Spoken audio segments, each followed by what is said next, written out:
started thinking about the exhaust I'm going to put on this car. Um, this is another one of these things where it doesn't seem like there are any two originals that are exactly the same. So I'm basically going for what I think looks best. I'm not too worried about performance. I know you can get into all sorts of details about what's going to work best at what RPMs and that kind of thing. For now, I'm just going to make something that looks good and works, which is kind of my approach with the whole car, really. Get it on the road, and then you can play with it. But if I spend too long agonizing over tiny little details that don't matter at the moment, I'll get stuck. I'll get bogged down. So I had plasma cut some 8mm steel plates to actually make up the manifolds. So I'm going to go with a tubular manifold, not that cast iron one that's on there. And I've also been looking at the Brooklands cans and figuring out the dimensions I need for that. This is one of my practice Austin 7 ones, and it's actually the right length, but it's about 1 inch too short, so it doesn't have enough height. So the one that'll actually go on this car will be very, very similar, just a little bit bigger. And I've started playing around with bending some tube. This is 32mm diameter tube, I think, which seems to be about right. I'll show how I bent that in a second. I can't do all of the bends that I need, so I'm going to have to buy proper mandrel 90-degree bends and maybe some 45s or 50s or something like that. So the pipes will come out of here, back on an angle, and then down. And then this is one of the curving pipes that will feed into the muffler. The muffler's there. I've actually already made the rear pipe, so that will follow the line off the chassis effectively. It's sitting out at a bit of an angle at the moment, but that goes down there, it kinks in there. It'll come in underneath the spring, and then underneath the rear axle I've got another bend in it to bring it back out parallel. So it'll come out parallel with the rear springs. You can see it's on a bit of an angle, but it kind of goes in like that. I just wanted to see what it actually sounded like with the tailpipe on it. The engine does seem to run a lot better with that. It's hard for me to really judge because I can only run it for a very short time, but it seems to run a bit more smoothly. I was also playing around with this is the Brooklands fishtail. This was the first one I made for my Austin 7, and I got it wrong because it's only supposed to have holes on one side. But just out of interest, I've tried running it with and without that, and that actually makes quite a difference to the noise. I believe they also rob power, so a lot of people don't bother putting them on, but you know, it's easy enough to make one that clamps on and off as you need to, but it actually sounds better with it. I found it takes a little bit of the noise out. But we can start this up.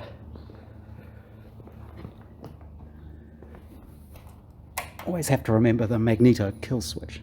So let's see.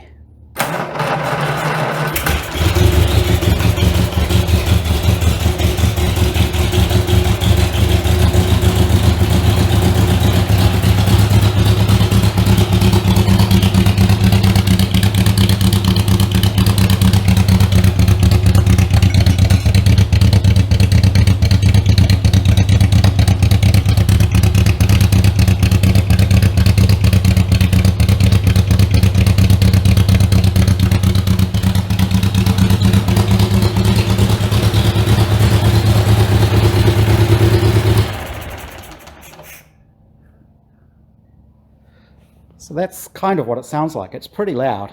I did remember that when I built these initial Austin Brooklands style silencers, I forgot that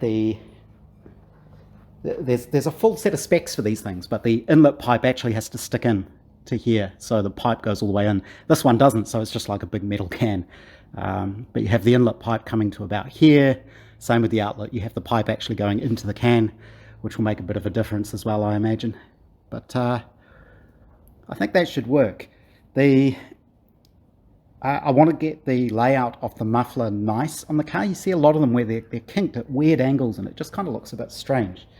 So I think if you take a little bit of care there, I should be able to get it so it's effectively level on the car, and I think that'll look a lot better. Where's my... somewhere here. This is the one I'm sort of taking as a bit of an example. You can see what I mean here. It's not level. It doesn't look quite right. I think if this line was parallel to the top of the chassis rail, it would look a bit better. But this gives you some idea of the curve. I've seen quite a few others with this similar style where it comes straight out and then has this bend. This is about a 50-degree angle, 55, something like that, coming down. So this was my first experiment making this front pipe, basically. And the way I bend it is very simply with a block with a hole in it. So that gets clamped in the vise. You just put your piece of pipe through the hole and you just carefully bend it. And it does put kinks in the pipe. And you have to be careful that you don't overdo it and over kink it. You kind of just do it, give it a little tweak. Keep giving it little tweaks, and you do get these little dimples in it. And what I find is it also flattens the pipe out. So the sides will expand out, but then you can just put it in the vise and you just crimp it, you know, collapse it back to the correct diameter, and that works reasonably well. That's pretty hot already. You know, and if you're really worried about it, I guess you could wrap over it. But I think once it's sanded up and everything's welded and it's all painted black, you don't really notice that.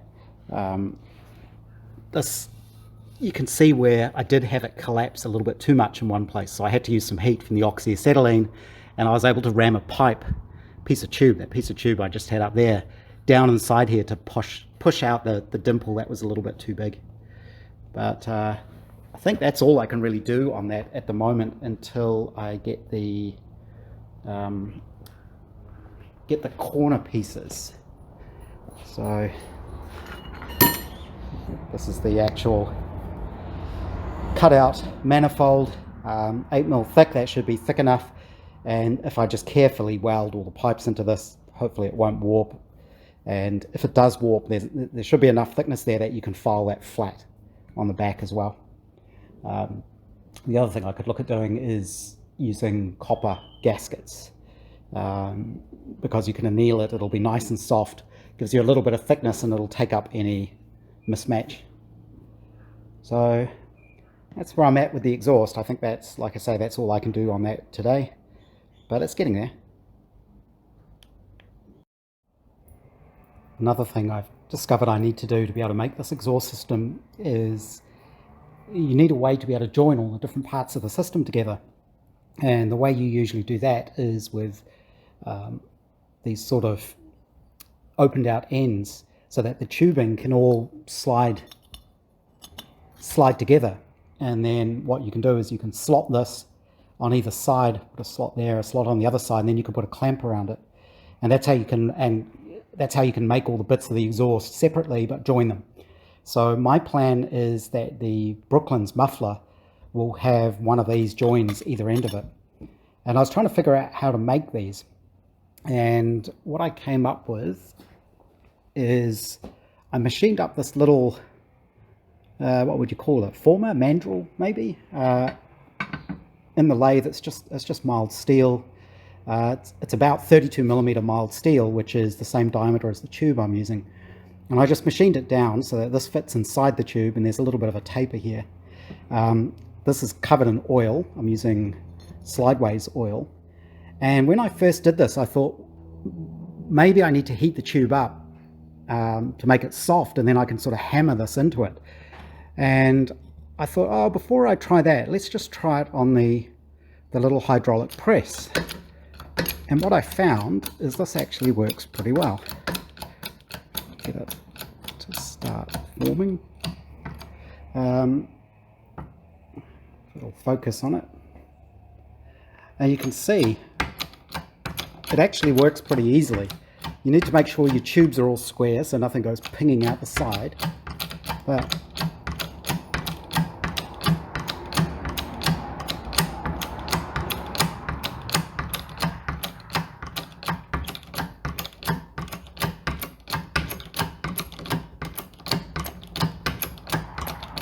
I sort of polished the end of it to make it as smooth as possible. I could probably make it smoother, but this seems to work fine. And then I found it's best to stop before the end, because otherwise you get a little sort of ridge in there. And then that has now formed that shape I need. The tricky thing now is getting this back out.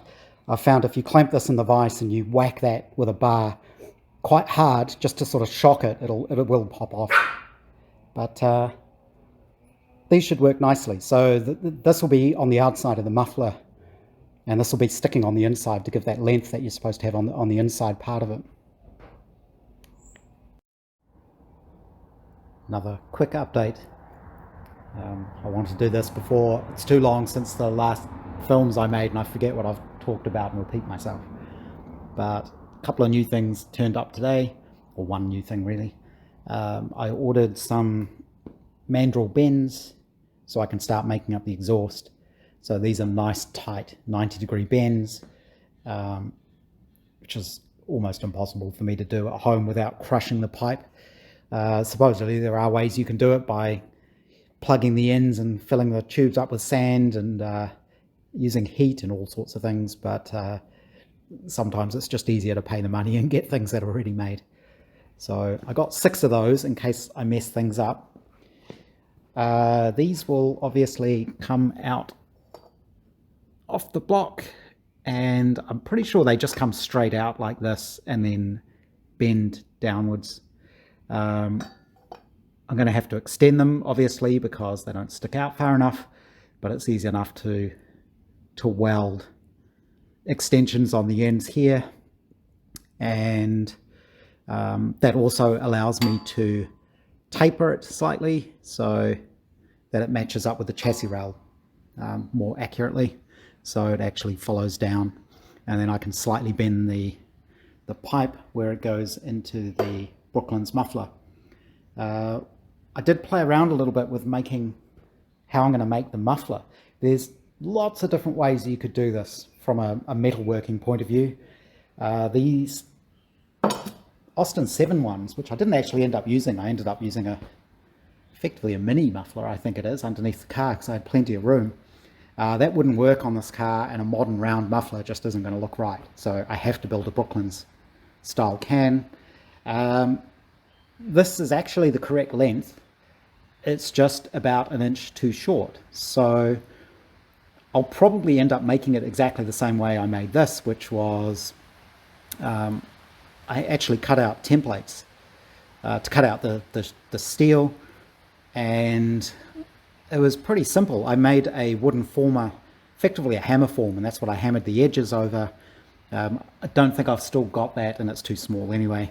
I'll probably make one out of MDF because I only probably need to make a couple of these, and I'll just basically make it the exact same way as I made this, which is you cut out the blank and you just fold the edges over 90 degrees and it's all welded down the middle. The corners, I just put a slot in them and you sort of fold them over and you can see what the overlap is, and you just trim it and cut it and you get a nice tight fit there. And similarly with the inlet and outlet pipes, that was that part I did before, I showed in the last film, where I made these little swaged ends. So this will go into the muffler, and that gives you the bit of pipe that has to stick inside the muffler, which is something I didn't actually do on the Austin 7 ones. I did look at other ways of making this. I played around with the slip rollers to see if I could actually roll a case. I got the measurements wrong on this one, so it's too fat. It's the correct length, but it's far too fat. And also, before I rolled it, I forgot to actually cut out the lozenge bits, which I could have done. The other thing doing this taught me is it's probably better to put the join here and roll these two ends, because you can roll a tight bend like this in the slip rollers pretty easily. If I made it so the join is there, that would all be hidden when it's on the car, so it'd be nice and clean. So that would be another way to do it, but you have to remember the ends would be cut off and you would have to make a cap basically to weld on the ends. So what I would have done is cut it like this. So there's a flat here. Made some sort of cap that probably had a flange all the way around and fitted on, and then that's all welded in place, and then the tube goes into here. But looking at what they actually looked like in period, I think doing it like this is actually more correct and just a bit neater, as long as my welding's up to scratch. So that's the plan for the exhaust. Hopefully I'll get to work on that this weekend. Like I say, I think I'll make a sort of hammer form for the panels, and I'll make that two-sided because of course the sides are mirror images, so you'll want to be able to hammer on the top and the bottom of it. The other thing I will do differently on these ones is have a couple of holes through it, and there'll be a sort of a spacer that gets bolted on the inside, or a tube that gets welded through, or a bar that gets welded through, just to stiffen up the sides of the can so it doesn't sort of rattle and resonate. So that'll be my job this weekend. The other thing is I finished the stone guard. So my technique of pre-bending the copper pipe, I don't think I have an example of it, but I was using 5/16 8mm copper tube. I bent it to the shape of my template, and then I slit it using the Dremel, which wasn't too hard. But what I did find is using these little fiberglass cutoff wheels works, but they get very, very hot. And it's very hard work for the tool. So the little Dremel here was working very hard, and actually started overheating. So what I found was I had to do a little bit, cut an inch or so, and then stop. Let everything cool down, and then cut a little bit. That was fine. I would just come back and do a bit every so often. It's sitting in oil. So it just took a little while to do that, but it worked fine. The other thing I had to do was then take this apart when I'd finished and clean all the copper dust out of it, because you don't really want copper dust floating around inside the electrics here. It wasn't as dirty as I thought it would be, but it was worth doing that.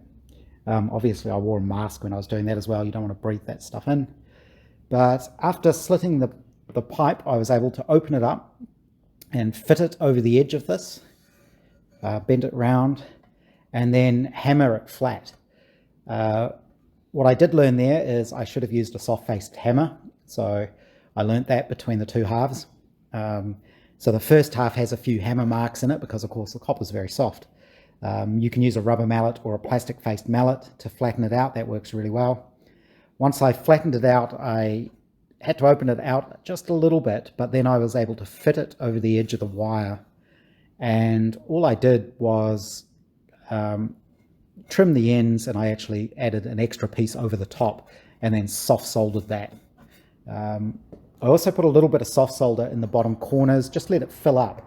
The mesh is stainless steel, so the solder won't stick to it, but the solder in that corner just helps locate it.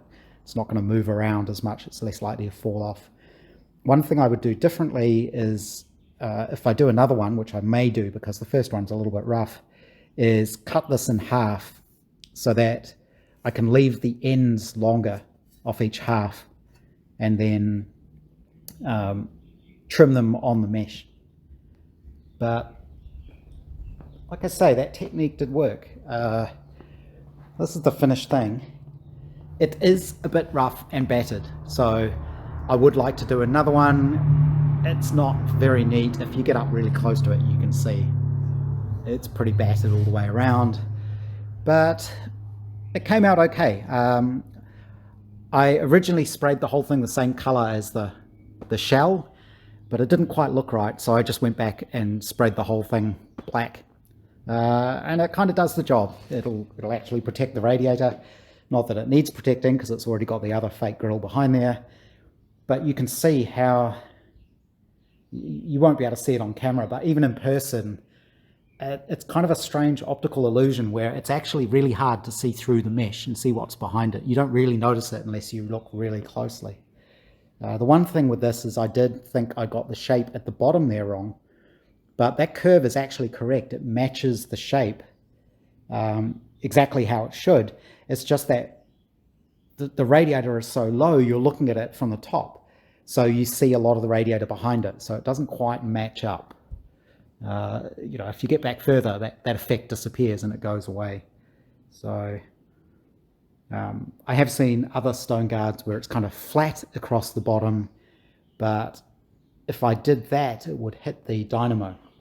What I probably could have done is made it less of a curve, so it just cleared the dynamo. Again, this is just the first one, just to prove the technique, just to get something on the car and done, so I can tick that off the list, be perfectly fine to get the car on the road, and I can always come back and fix it later, which is probably what I'll do. But it does the job. I think that was everything. Oh no, probably the most important thing is yesterday I went and saw the timber merchants and I've ordered some ash. The ash boards come in either 25mm or 40mm rough sawn. So I'm getting them to face those for me, which will bring the final dimension down to 19mm and 32mm. So that should be good for me to start making the frames. It was really difficult for me to know how much to get. And originally I was thinking I'm going to have to get that timber transported. So I'm going to have to pay for the transport. So I was going to buy more than I thought I needed. But when I went to see them and I was chatting to the guy there, it turns out he lives not far away and most weekends goes to visit a place that's basically, he has to drive past the end of our street anyway. So he said he'd drop it off to me, which is really nice of them, really amazing. And he said because he can do that, if I need to order more, he knows what I need and they can just prepare it and deliver more if I need more. There's obviously going to be a lot of wastage. The boards are, I think they were 2-point-something meters long and on average 200mm wide. So they're not that wide. But the thing is, you end up cutting thin strips anyway because you want to arrange all the grain to be running in the right directions. It's just going to be interesting to see how much wastage there will be. Obviously, I have my patterns cut out, so I can print the patterns out full size and then figure out exactly where I want the joins to actually go. For these MDF ones, I just kind of kept it around about here. I don't know if that's where I actually want them to be. And there's also no reason you can't make this in more than 3 pieces. So we'll see. I'll just have to see what works best for getting the most out of the actual timber. I guess the other thing I need to consider is how I'm going to make the joins. If they're just going to be half lap joints or if they're, I can't remember the name of the joint, but it's basically where, obviously these will be thicker, 32mm or so, but the sort of joint where you cut a slot out of both ends and you insert another piece and then it's all screwed together. The whole thing is going to be screwed and glued together, of course. The advantage being that the glues we've got nowadays are much, much better than the animal-based glues they would have used way back in the day. So gluing it and screwing it should hold it together fine. The other thing I need to consider is what do you treat the timber with? Ash isn't so good for weather resistance apparently, or it's not so good if it gets wet. You don't use it as an outdoor timber. Obviously the car's not going to be kept outdoors, but I tend to use my cars with the tops down even if it's raining. It has to be really pouring with rain before I'd put a top up on a car. So it is going to get wet. So I need to think about how do I protect the timber. Do you paint it with something? Is there a preservative you use on it?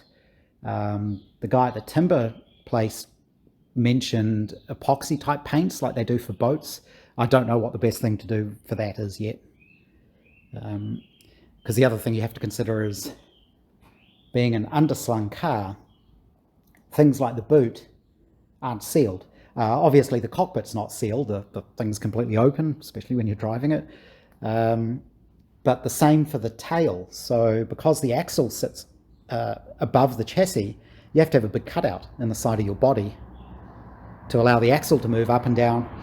And obviously that's just a big opening in the side of the car. So that's probably going to get dusty and dirty and wet. And it'll be interesting to see how much junk ends up in the tail. I suspect that's one of the reasons you see a lot of them with vents in the very back of the tail. So that's pretty much where I'm at, I think. I don't think the timber's going to be delivered this weekend. It'll probably be the weekend after. But that leaves me free to play around with the exhaust and try and get something set up there.